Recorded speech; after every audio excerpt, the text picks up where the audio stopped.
Kaibigang dumadamay para sa lahat.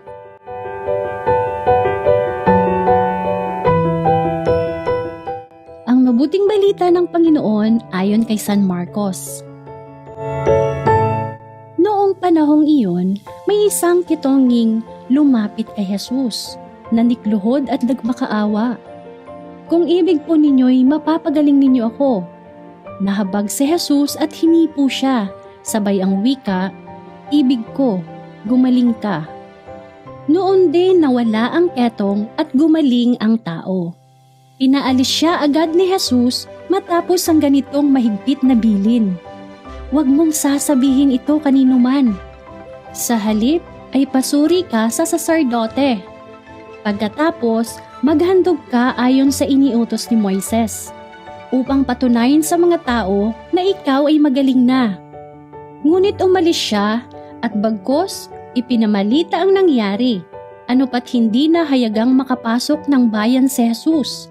Naroon na lamang siya sa labas, sa mga ilang na puok, at doon pinagsasadya ng mga tao buhat sa iba't ibang dako.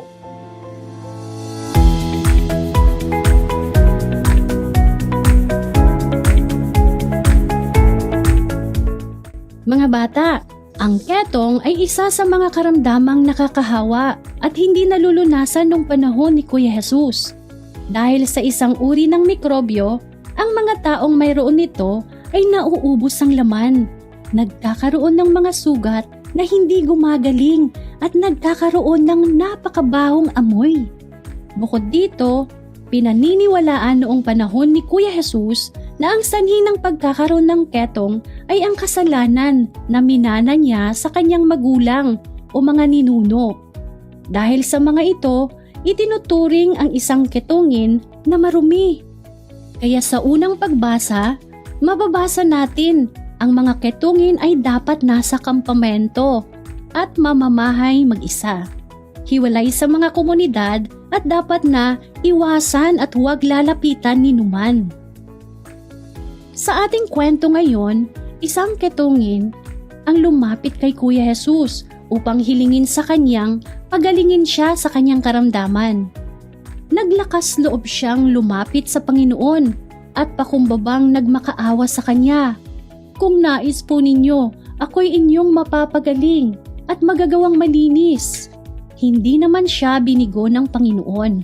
Nahabag siya sa kanya, pinagaling at nalinis siya. Ganito kabuti at kamapagmahal ang Diyos, mga bata. Walang lumalapit sa Kanya ang tinatanggihan niya. Alam niya ang bawat paghihirap ng mga tao at isa siyang kaibigang handang dumamay at lumingap sa sinumang lumalapit sa Kanya. Maging ang mga taong pinandidirihan at iniiwasan ng lipunan ay Kanyang pinagmamalasakitan at pinapahalagahan. Sapagkat hindi tumitingin ang Diyos sa panlabas na kakulangan at kapintasan, sa halip ay sa pusong nagpapakumbaba at nagnanais na sumunod sa Kanyang kalooban.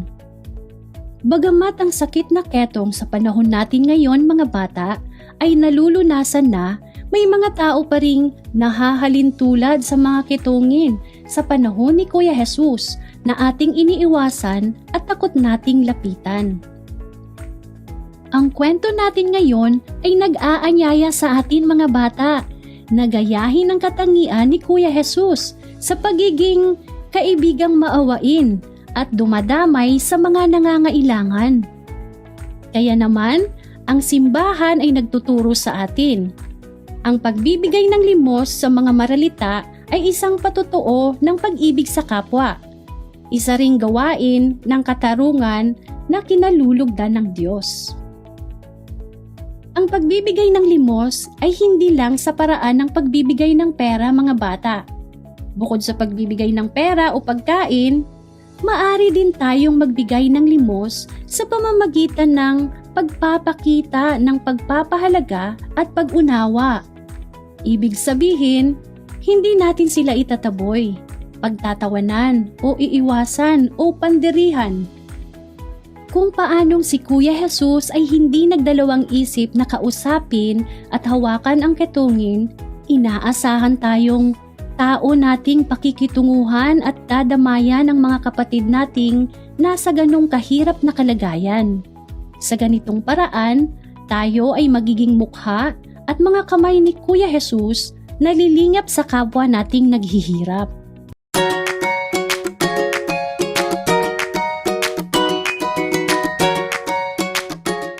Paano tayo magiging bagong Kuya Jesus sa mga mahihirap at nagdurusa? Maging kaibigang dumadamay para sa lahat, lalo na sa mga mahihirap at may kapansanan na handang maging bukas palad na tumulong sa kanila sa abot ng ating makakaya.